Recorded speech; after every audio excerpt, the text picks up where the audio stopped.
conclude our globalization series, we will address the embedded issues presented throughout the 5 videos. This leads us to the final question: to what extent should we embrace globalization? Globalization, whether you believe it has positively or negatively impacted Earth, has made the world increasingly interconnected. Whether you strongly support it or are fighting to end it, there will forever be different opinions. Of the 4 perspectives addressed throughout the series, we most strongly identify with the ideologies of a globalist and partially with the improvement a hyper-globalist demands. Our explanation of our chosen perspectives incorporate the embedded issues. How has globalization contributed to sustainable prosperity for all economies? This question contains both globalist and ultra-globalist perspectives. Because of globalization, many economies have strengthened due to the advancements in transportation and communication. Especially through free trade, countries have created unbreakable bonds that allow for the quality of life of individuals to greatly improve. At the same time, however, globalization has led to resource, consumer, and worker exploitation in underdeveloped countries. Disparity and the unequal distribution of wealth has led to only a select few truly prospering.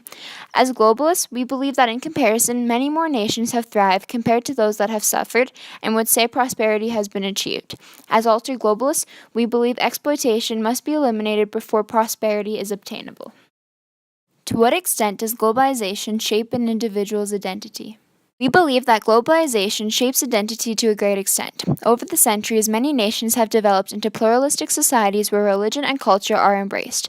Because of this, one's identity has been molded to incorporate many different foods and traditions. As an ultra-globalist, we believe that identity of some groups has been negatively altered because of the imperialistic nature of the Europeans as they colonized North America.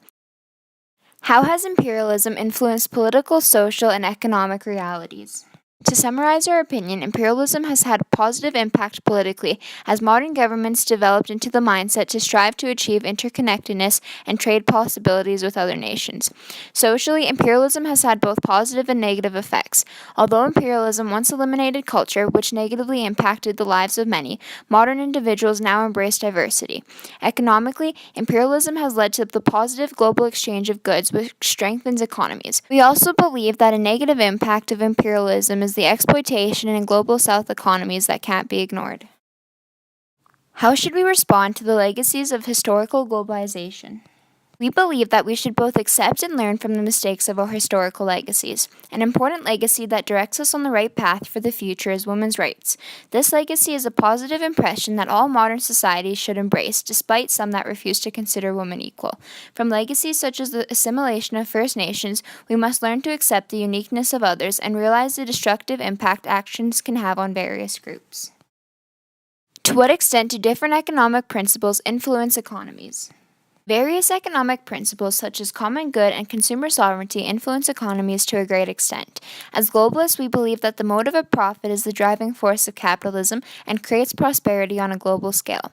As hyperglobalists, we would argue that much like socialism, equality is the economic principle that allows for everyone in society to prosper. We believe both perspectives have a valid argument. In the end, profit should be valued up until the point that equality begins to waver too greatly. To what extent should government regulation occur in economies? We believe that government intervention should regulate economies to some extent. Capitalism is too focused on the profit motive mentality and sacrifices the common good of society.